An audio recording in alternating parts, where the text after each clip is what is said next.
Hey guys, how's it going? It's been a crazy last few days. My dad ended up getting sick. He had to go to the hospital. He ended up having to. He had a obstruction in his bowels. He ended up having to have surgery, and it was yeah, kind of unexpected. Definitely crazy, but he's doing a lot better. In fact, he's probably going to be coming home tomorrow, so that's a good thing.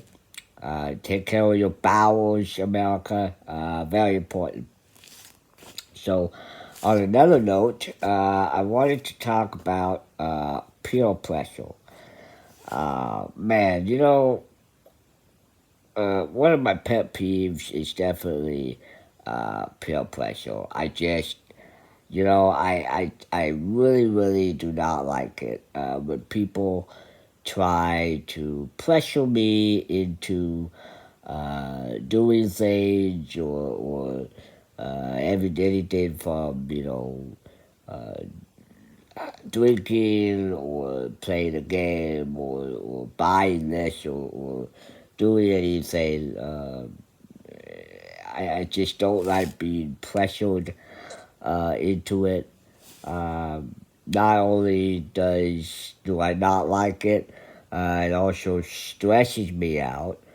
They say that when you pressure, it's to try and get them to do it, try to motivate them to do it. But no, it doesn't work for everybody, and it definitely does not work for me.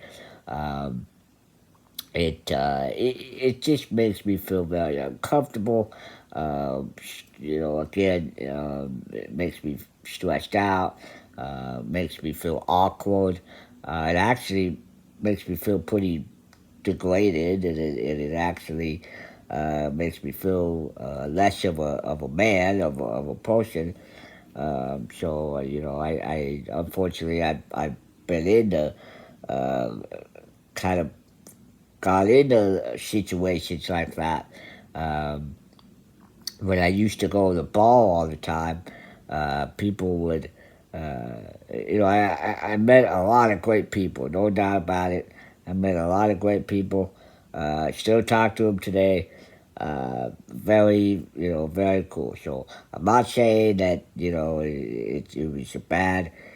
Going to the bars was all bad because there were some good times too. It's a good place to meet people. Um, but it does have its downfalls, and I think for me, people, for some reason, especially if they were already drunk, they would come and they would be like, "Hey, let me buy you a beer. Can I buy you a beer or a shot or whatever it was?" And most of the time I'd be like, yeah, okay, great, And then other times I'd be like, no, it's good. I'm good. I don't need a. I don't. I got one in my hand right now. I'm good. Uh, I mean, and they're like, pressuring me to. They really want to buy me a drink. They're like, no, no, I'll buy you a drink. It's no problem. You know, and I'm like, most of the time I would say yeah because just to shut them up, right? But unfortunately, it kind of went a little bit over that. It kind of started happening quite often, uh, and I remember this one guy came in to a bar one time that I was at. Apparently, he had been a regular there, and I had been going there like every day. So, he'd come in every day, and I'd come in every day, and it just we would always end up. He would always see me, and so it started out okay. He seemed to be an okay guy. He was all right. He'd always want to buy me a drink and all that. I'd be like, okay, fine, great, because I'm thinking he thinks I'm cool. He likes me. And that's one of the things is that you know, I guess going to school, when I was in school, I never really felt like I belonged. Never really felt like I fit in, and I guess I just wanted to, feel accepted. I wanted people to like me. I wanted to be liked, to be cool, and I always felt like, they kind of made me. Sometimes people would make me feel like if I accepted, if I drank whatever it is they bought me, I would if I would drink it, that they would like me and it'd be cool and it'd be fun, right? So I would do that. Well, I mean, it started happening every single day. He would come and he would, really, really, really started pushing me to buy these drinks and I mean, he would want to buy me a drink, and while it started out with a drink, and then it would be like, a beer, and then it'd be like a shot, and then it'd be, I mean, it just was like, and it was unbelievable. So, I started saying no, and of course he would do it anyway, and he started to get really, really adamant about it, and it started to become weird, kind of awkward. I mean, this was an older guy. He had a gray mullet. It just was very strange that this dude was always hanging around me, always wanting to buy me drinks. Pretty adamant that I would drink them too.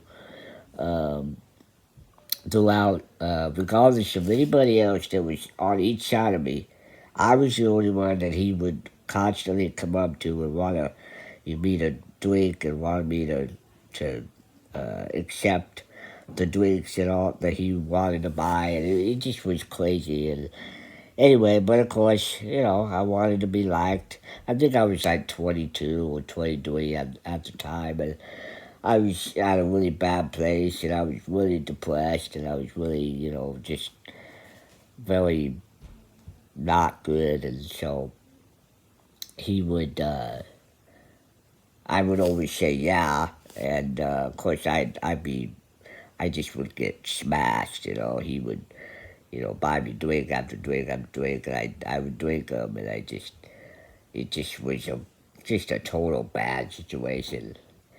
Anyway, he there was just one time, well, just any other day, the bar had just been renovated, brand new, renovated.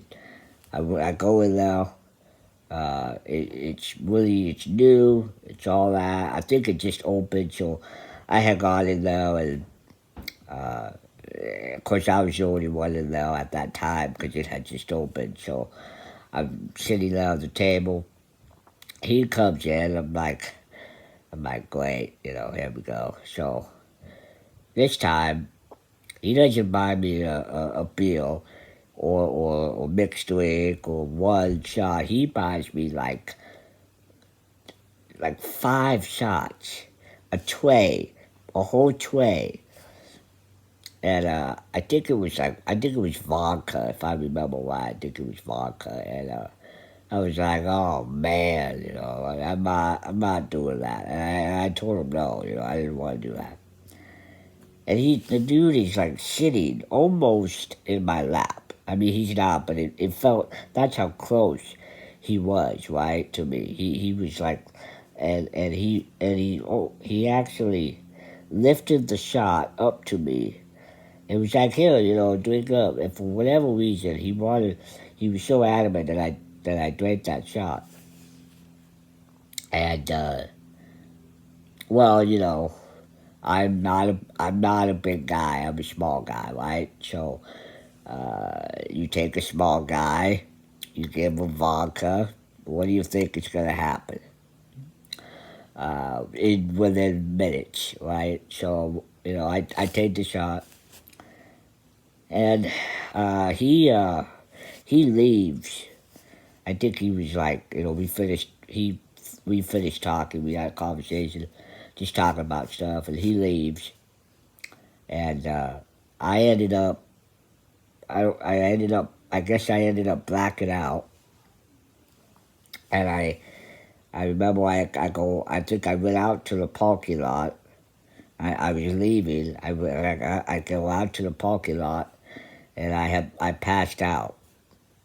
Of course, the bartender, she's like freaking out because she never seen me before when I came in, so she didn't know me, uh, and so I passed out in the parking lot. She freaks out. She calls the fire department. Fire department comes. Checks to see if I'm breathing. I guess I came to when I came to. I guess I was trying to get away from him, and they ended up having to take the bat. They ended up having to disconnect the batteries to my chair, so I wouldn't go anywhere. And then of course they called my mom, and my mom came and picked me up because she had she drove the type of vehicle that could transport my chair, right?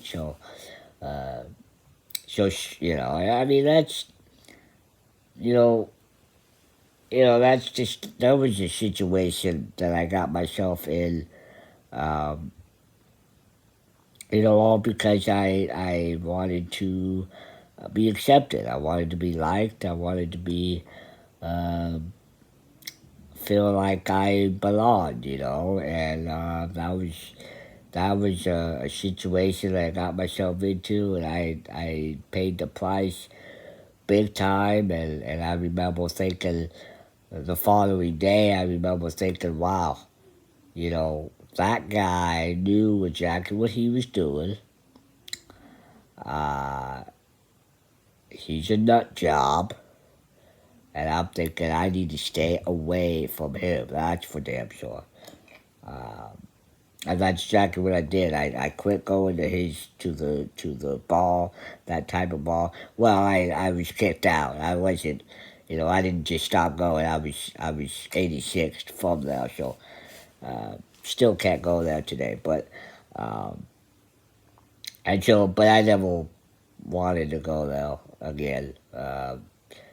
Not only because of that guy, but because there was some other shady stuff uh, that I have been told about, and that I had started to see, and I didn't want to see that anymore. So that's another reason why I stopped going. And there was only one other time, months later, that I saw him. It was downtown. It was a bar downtown, and I remember he came in, and I think there was some festival thing. It was like Mingle Days, I think, was going on, and he sees me again, and I see him right away. I mean, from a distance, I see him. I'm like, oh my god. So he comes over to me, and right off the bat, again, he's like, you want a beer? Can I get you a beer? He says, and I'm like, no, hell no. I'm good. Get away from me. At that point, that decision was not hard at all. It was like, get away from me now. And but I was also kind of relieved, and I was smiling because we were I was at a bar that I had been going to for a while, so I had known everybody, and everybody knew me. So a guy like that comes in, and people are noticing, and so it's starting to take notice of what he's doing, and anyway, it didn't fly very well. It didn't last very long, so that's a good thing. But my point my point of this is that when and I'm talking about to the this I'm talking to the younger generation here. When you're 21, you're gonna be you're out here in the real world. You're gonna be able to get an ID. You're gonna be able to go to bars. You're gonna have a great time with your friends. Hell, your friends might even want you or pressure you into doing something and say, "Hey, it's cool. We want to have fun. have fun with us. We wanna go and do this. We wanna have fun. Now remember, the stakes are higher because, see me, I just have a 8 mile. I just drive around in an 8 mile an hour wheelchair, right?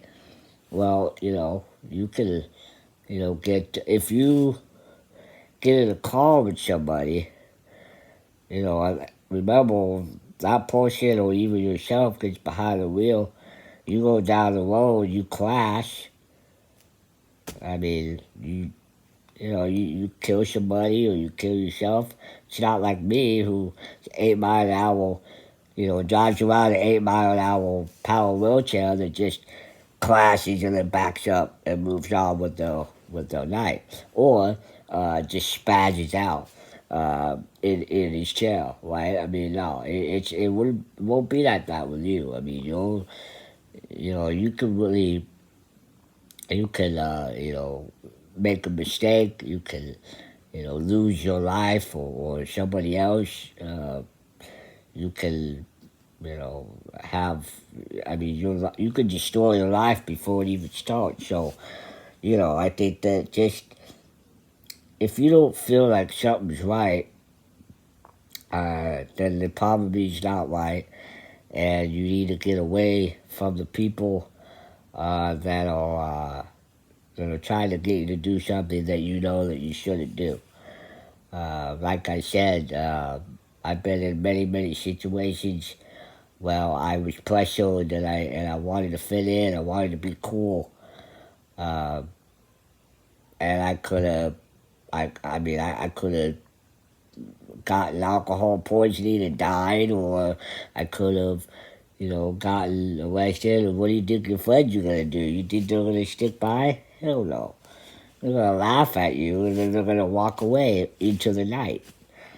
And there you are, laying down on the sidewalk or the street somewhere, or in a parking lot, or you know. So I just want you to, when you go out there with your friends, definitely make sure you use your head. Um, and if you're gonna get, if you're planning on getting wasted or drunk or whatever they say nowadays, make sure you have a plan for a safe ride home. Uh, and make sure to pay very close attention that if you end up being drunk faster than your friends or the people around you, that should tell you right now that should tell you right there that something is up and somebody had bad intentions for you that night. So, yeah, that's what I wanted to kind of share. Thank you for watching. Don't forget to follow me on YouTube, Facebook, Instagram. It is, yeah, you never know what you might see. And yeah, stay safe.